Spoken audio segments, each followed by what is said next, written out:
Hi. The objective of today's video would be to help you answer TikTok's top 5 interview questions in a way that you'll differentiate yourself from other candidates and essentially give great answers. Right? The first most commonly asked question in job interviews at TikTok and with any company nowadays would be, tell me about yourself. So your elevator pitch, okay? And there's plenty of ways you could go around preparing your elevator pitch. Some people prefer preparing two versions of your tell me about yourself for different types of interviewers and different lengths. However, there's a big trend in job interviews today that is AI, okay? And many candidates, actually I would even dare to say most candidates, use AI to prep their job interviews. Okay, and as someone's running a website offering also, between others, services of AI in interview prep, I can confidently tell you most people will also reward their answers using AI. Now, the challenge is, and again, I'm giving you advice of what works in these job interviews, is that rewarding your answers with AI will make you sound as not your true self. So it make you sound disingenuous and therefore, inefficient. So my advice to you would be, if you want to give answers and differentiate yourself from other candidates, to give your tell me about yourself as your true answer, even if it's a bit clumsy, even it's a bit sketchy, it doesn't sound very, as an emotional or motivational speech, but still being your true self, scrappy, does pay off.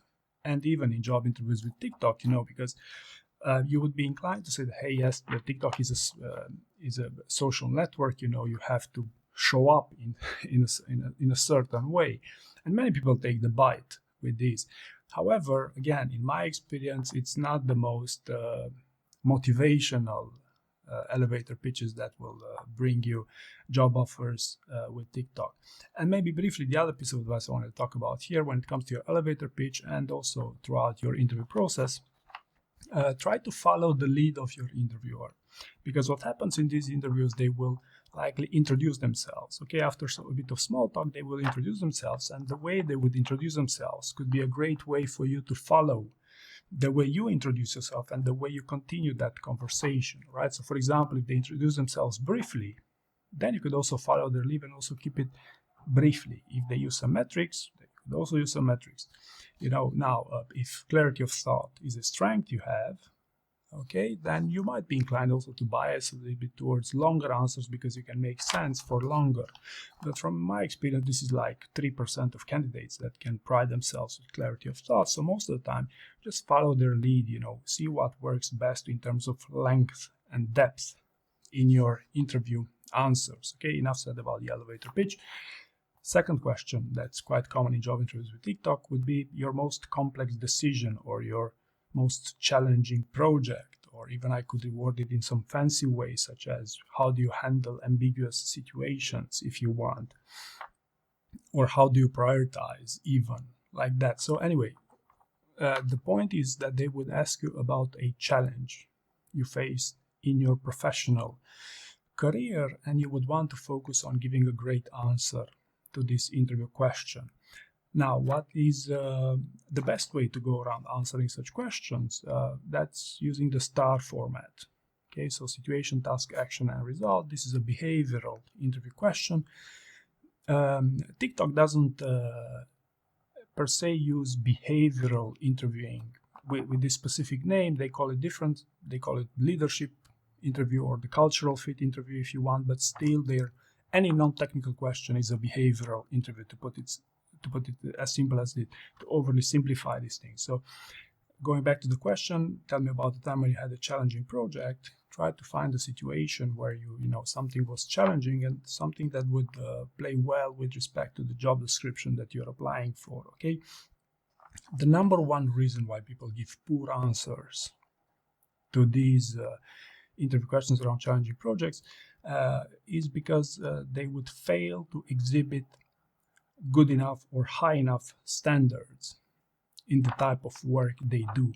Okay, so whatever experience you choose to showcase your ability to cut through ambiguous situations, try to find something that will exhibit high standards in the type of work you deliver.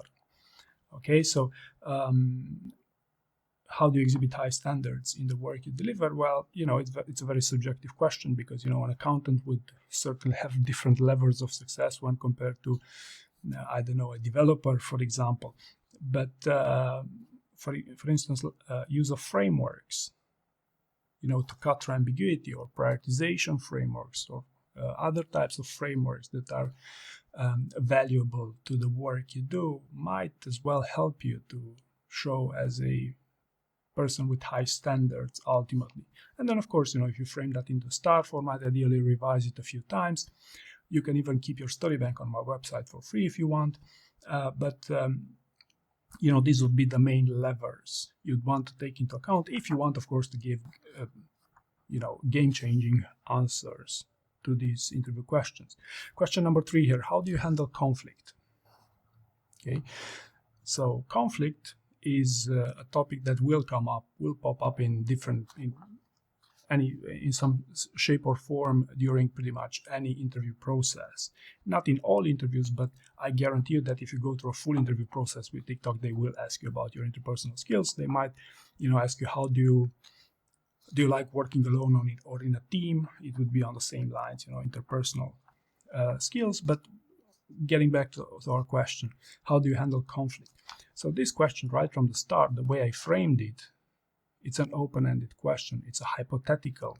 It's an open-ended, let's call it this way. How do you handle conflict? And what happens here, most candidates would answer these types of questions hypothetically.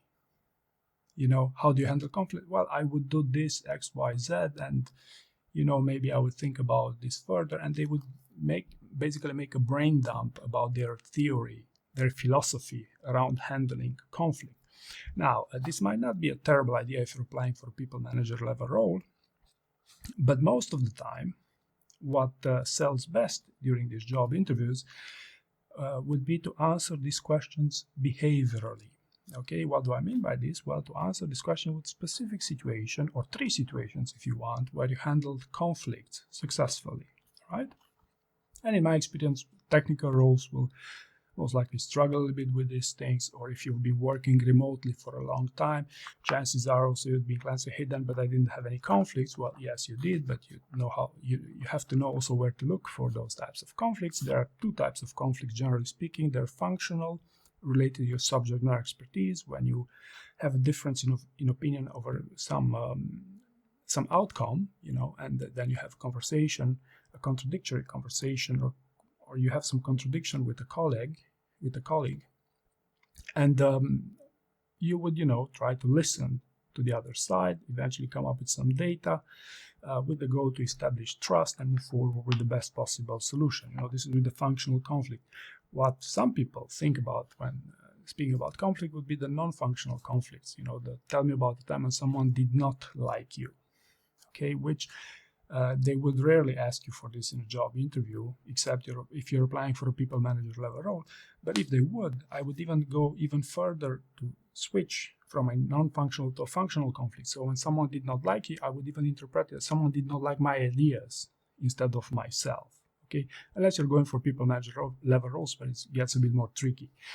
But long story short, questions around your interpersonal skills, ability to work in teams, will pop up in job interviews with TikTok at some point, or at more than one instance throughout your interview process. Okay, question number 4 here. Tell me about the time when you failed. Okay, so tell me about the time when you failed is a not so isolated scenario in behavioral interviews. One of the more complicated questions to answer, simply because, if you hear it for the first time, most people get stuck. Okay, so this is why many interviewers would use these questions as a way to understand if the candidate took their job interviews seriously. Okay, now,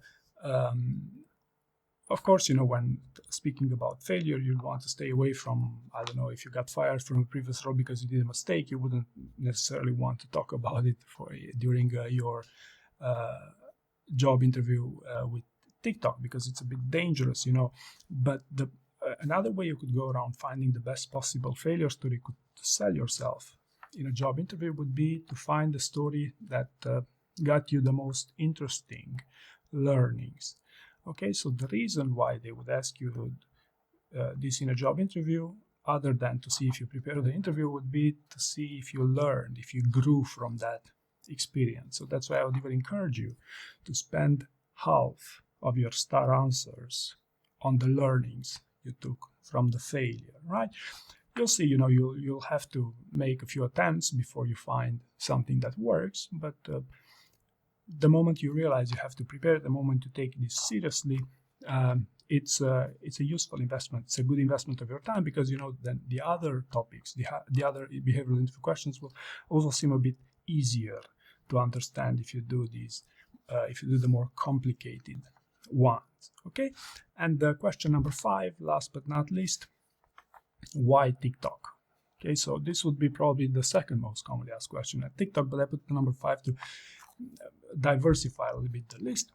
So what happens here is that working with people and hearing and seeing answers on my website, I see that the number one mistake people do answering this interview question would be to over-compliment the company they're applying for.